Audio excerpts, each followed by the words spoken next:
How will you fight me without the Keyblade? I don't need the Keyblade. I've got a better weapon. This gun that I found. Huh? What the?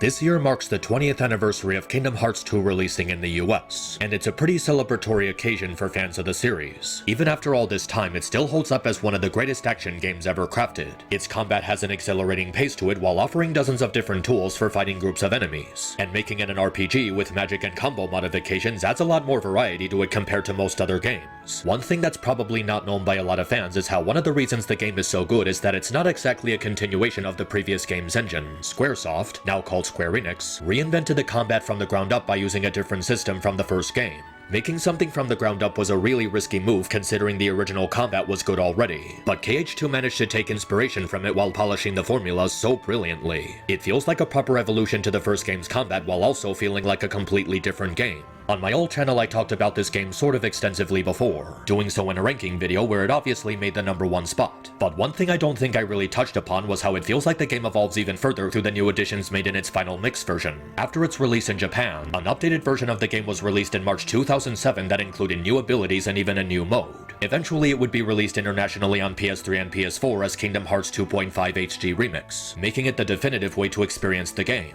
Everything people loved about the original PS2 version is here and made even better than before. The combat maintains the same flow and feels more fluid with its enhanced frame rate. But on top of that, it adds so much new content that makes the combat way more satisfying and addicting. The drive gauge feels faster, allowing you to access forms and summons in less time. There's a new limit form that beautifully incorporates Sora's moveset from the first game. There's several new combat abilities that give Sora more crowd control options. There's new armor and accessory items to increase the team's stats while also giving you additional abilities. And there's a huge load of new boss fights. From a data realm that allows you to have rematches with every Organization 13 member, to battling Terra's vengeful spirit in the Keyblade Graveyard, to a faithful one-on-one battle with Roxas. All of these things are already enough reason to play this updated version of the game. But then you have the big one, the cream of the crop. The biggest talked about new feature that brings Kingdom Hearts 2's combat to an entirely different level. Critical Mode. This is what truly changed everything for the game. A new difficulty that unlocks the full potential of its combat. It also makes the game a lot more viable for speedrunning,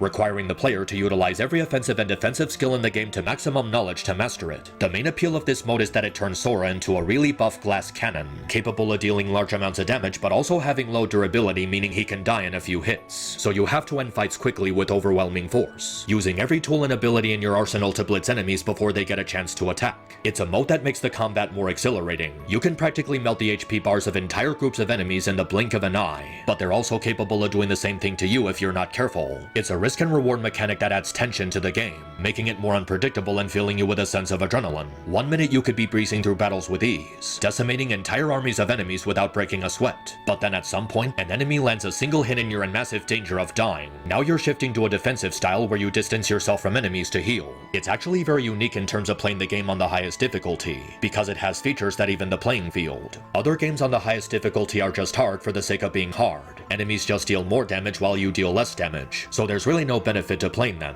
But Kingdom Hearts 2's Critical Mode offers a completely original experience. It doesn't just lazily increase the amount of damage the player takes from enemy attacks. There's all sorts of hidden features and bonuses you probably wouldn't notice the first time you play it, in a way that can make you go, that's weird. This is supposed to be the hardest difficulty in the game, yet it feels pretty balanced between the player and computer. That's because of how Critical Mode evens the playing field in terms of damage output between Sora and enemies. You see, on Critical Mode, Sora deals 25% more damage than regular. On a surface level that may not seem like much, but you'd be surprised how helpful that 25% increase in damage can be on a mode like Critical. You've probably seen those gameplay clips of people exploiting Decisive Pumpkin with limit form, and that alone can melt the HP of a boss in seconds. So imagine a 25% increase in that. You also receive 3 AP when leveling up instead of 2, which will steadily increase the number of abilities you can have at one time compared to other difficulties. On top of the whopping 50 additional AP you start with exclusively on this difficulty. Some advantages are a little more subtle than others, but the mode still feels like it has that sense of careful balance in spite of supposedly being harder than Proud Mode. You never feel like it's being unfair or putting the player at a deliberate disadvantage. It's still the same experience but with those damage modifications, so it's still possible to learn and adapt to enemies like any other mode, knowing when to block and dodge or use certain magic spells or what abilities are best for certain encounters. So you still get that learning curve that rewards you for properly engaging with how the game is designed instead of brainlessly mashing the X button. With all these things put together, Critical Mode is a really fun and and pretty advanced way to experience Kingdom Hearts 2. It has enough familiarity from other difficulties while also mixing in some new stuff to make it a refreshing experience. So what if I told you that critical mode wasn't my preferred way to play through the game? Now it's not me trying to say critical mode is secretly bad or not a valid way to play the game. It's still a fun way to play and I've actually beaten the game on it multiple times. But I have to say that given the way it's set up, critical mode feels too easy to be the hardest difficulty in the game. I would say the real hardest difficulty in Kingdom Hearts 2 and my preferred way to play would be Proud Mode. And you might be thinking there's nothing really special about it. All it really does is double the attack power of enemies. How exactly is it more difficult? Well, critical mode may be the most advanced way to play for a lot of people, but it doesn't exactly make it the hardest mode. This is the advantage Proud Mode has over critical. It provides a greater challenge because it doesn't have so many bonuses that are used to accelerate the combat. You still have a learning curve where you're encouraged to learn how the combat works and utilize deeper mechanics. And because enemies deal more damage, you're discouraged from doing nothing but mashing the X button. The player is also rewarded for properly learning enemy behavior. It teaches you proper timing of your movements and decision making while dealing with a variety of different enemies. And it's actually harder than critical mode. Let's look at the differences between them. Proud mode has enemies deal more damage. That's a no-brainer. Critical mode does the same thing, but it also has so much stuff that benefits the player. When you level up, your AP increases by 3 instead of 2, and you already start with 50 AP, so you can equip more abilities at one time at a much faster rate than other difficulties. This means Sora will be allowed to use more combo modifiers, more support abilities, more combo finishers, more defensive abilities, and more status buffs much earlier in the game than Proud mode. You're also given a lot of bonus abilities from the start. You have draws which allow Sora to grab HP balls from even further away, and a second finishing plus for an additional combo finisher. With this additional finishing plus, Sora can use up to 4 combo finishers in a single combo, and if you stack these things with combo plus, combo boost, and air combo boost, Sora would do ridiculous amounts of damage. You're also given 2 extra Lucky, which you can stack with other Lucky you obtain throughout the game. Not only does this mean Sora will obtain synthesis items at a much faster rate, but he can also synthesize more powerful armor and accessories much earlier. You also get a bonus reaction boost, which almost doubles the amount of damage Sora deals using reaction commands. There's MP Hastera that greatly increases the rate MP recharges, allowing for faster spellcasting after your MP runs out.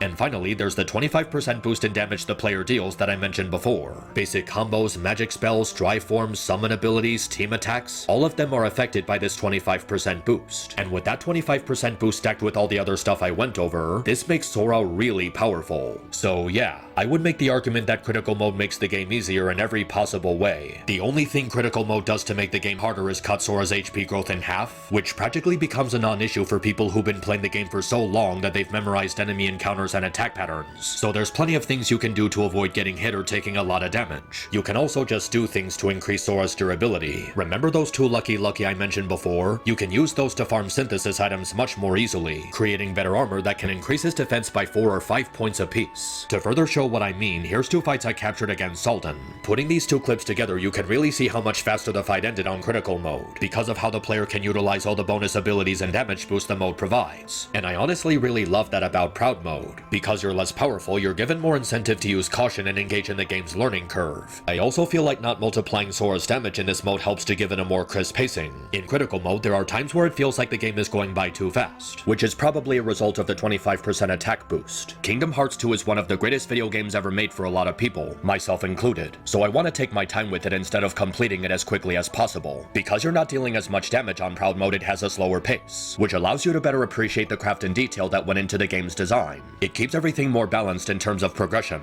It's also really impressive how the difficulty is fair on Proud mode. Enemies deal more damage, but Sora's HP growth is unaltered, so it feels like his survivability is properly calculated. This is because of how incredibly easy the game is on lower difficulties. Even on standard mode, the player will just decimate everything in the game with little to no challenge, so you're not being encouraged to actually engage with how the battle system was carefully designed.